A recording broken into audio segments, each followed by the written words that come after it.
Bienvenidas compañeras a nuestro podcast de hoy. Tenemos un tema muy importante y es la historia de la infancia. Algunos estudiosos consideran la historia de la infancia como un camino difícil por la escasez de datos históricos acerca del tema.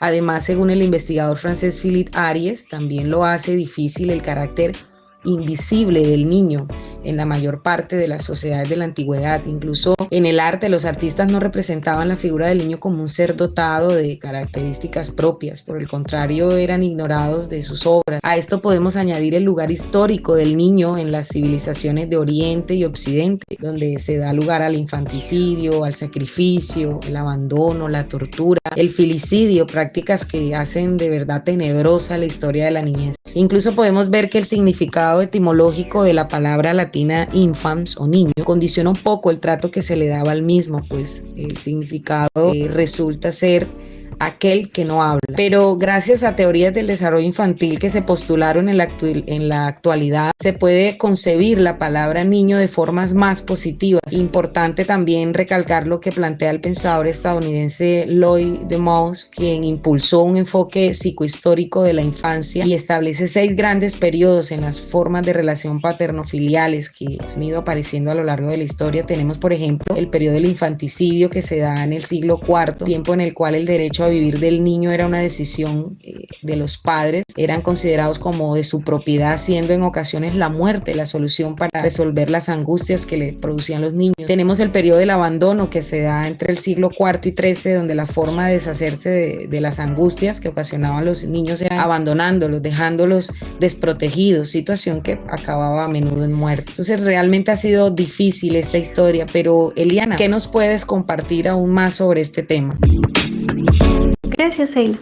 También tenemos el periodo de ambivalencia que sucede durante el siglo XIV al XVII. En la Edad Media el niño no tiene un lugar específico en la sociedad. El adulto no tenía conciencia del proceso de crecimiento y maduración. En esta época el niño entra en la vida afectiva de los padres. Se consideraba un ser malo. Por esta razón los adultos consideraban en moldearlo y eran muy habituales los castigos físicos porque se consideraba un ser peligroso. Estos castigos tenían 2 funciones: purificar al niño y descargar el peso emocional del adulto. En el periodo de la intuición, que sucede durante el siglo XVII, aparece el sentimiento moderno. Una vez que las relaciones proyectivas disminuyen, la visión del niño como un enemigo peligroso se difumina y se empieza a ser considerado por él mismo, pero todavía perfectible. Luego el periodo de la socialización, que sucede durante el siglo XIX a mediados del siglo XX. A medida que las proyecciones descienden notablemente, se descanta a formar y a guiarlo, en lugar de dominar la voluntad del niño. Es la época en que se trata de educar, se centra en la socialización del niño. Y por último, el periodo de ayuda, que sucede a mediados del siglo XX. Las relaciones del niño en esta época es empática. El interés ya no está en dominar ni en socializar únicamente, sino en desarrollar características propias del niño, comprender sus necesidades y potencializar sus habilidades. La actitud de los padres es paciente y dedicada para que el niño vaya creciendo en un ambiente agradable y cuidado. A continuación, nuestra compañera nos ampliará la información. Muchas gracias, Eliana. Mi nombre es María Carolina Díaz Vargas y vamos a seguir explorando cómo ha cambiado la percepción de los niños a lo largo de la historia. ¿Qué factores han influido en estas transformaciones y cuál ha sido la visión del niño en cada época? Durante la Edad Media se creía que los niños eran pequeños adultos y a menudo se les asignaban responsabilidades desde muy temprana edad. En este contexto, el niño no era visto como un ser con derechos propios, sino como un futuro adulto en formación.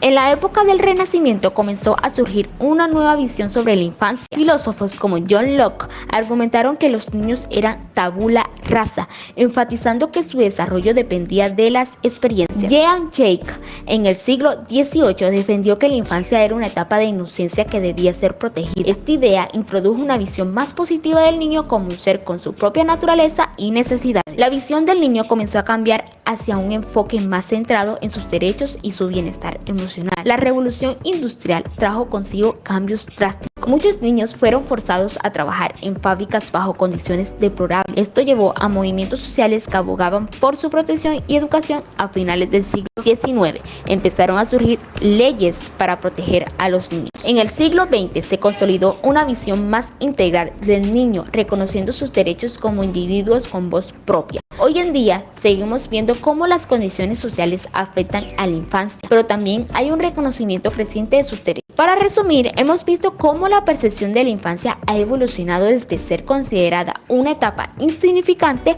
hasta convertirse en un periodo crucial para el desarrollo humano. Gracias por acompañarnos en este breve viaje por la historia de la infancia. Esperamos que hayan disfrutado este episodio.